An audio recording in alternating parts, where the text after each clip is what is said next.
Assalamu alaikum wa rahmatullahi ta'ala wa barakatuhu. Sallama mutuncin bako. Sunana Aibi Haidar, ɗan ƙasar Nijar, mai alfahari da ƙasar Nijar. Wannan saƙo ne zuwa ga al'ummar duniya ga baki ɗaya. Da gaske ne. Da gaske ne.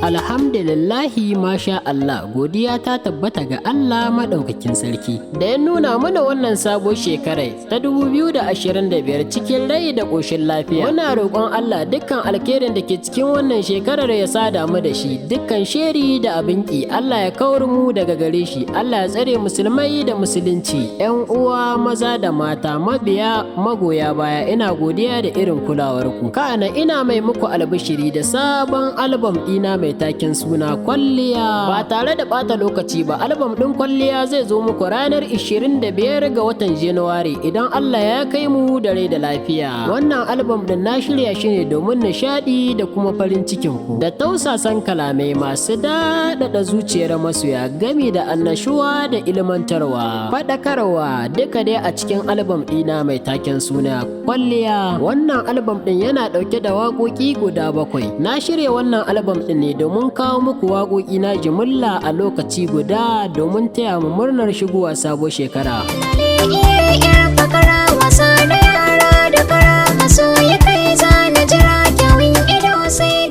Haka zalika bayan fitar wannan albam ɗin zan ci gaba da sakar muku waƙoƙi na ɗaya bayan ɗaya kamar yadda na saba, ba gudu ba ja da ba. Ina godiya da irin gudunmawarku, ina fatan za ku ci gaba da yi mana addu'a da fatan alkhairi. Na sani masoyana ba kwa gaza wurin taya ni tallata waƙoƙina, wannan shine ƙwarin gwiwata. Aibi Haidar za ku iya samun waƙoƙina a ko'ina kuke a faɗin duniya, a duk wani platform da ake sakin waka. Insha Allahu in kuka yi sacin sunana Aibi Haidar za ku samu waƙoƙina. Sannan ina mai yi muku albishiri da bidiyo album da za mu saki a cikin wannan shekarar mai albarka idan Allah ya ba mu aran lokaci da dama. Kar da ku gaza, kar ku kosa da jira, da ni da ku ana tare. Haka zalika za ku iya samun waƙoƙina akan YouTube channel ɗina, Audio Mark, TikTok, Instagram da duk wani social media platform kamar yadda na faɗa. Cikin zuciyata gare ka sai na kusanta, kana biya mun bukata cikin jini na da hanta. Haka zalika kafin na rufe bayani na, ina yi wa masoyana albishir, musamman waɗanda suke ba da gudunmawa wurin yin sharing na waƙoƙina a TikTok da hawa sawun ɗina. Akwai kyauta ta musamman da na tanada a gare ku.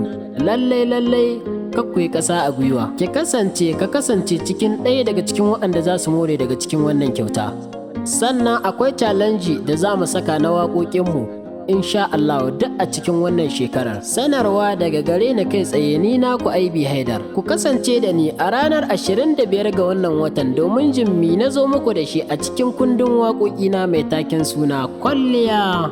Aibi Haidar naku ne masoya mata da maza, na gode. Alkawari kaya ne wa zan baiwa jiyar ƙauna, soyayya sa'a ce mai yin so bai.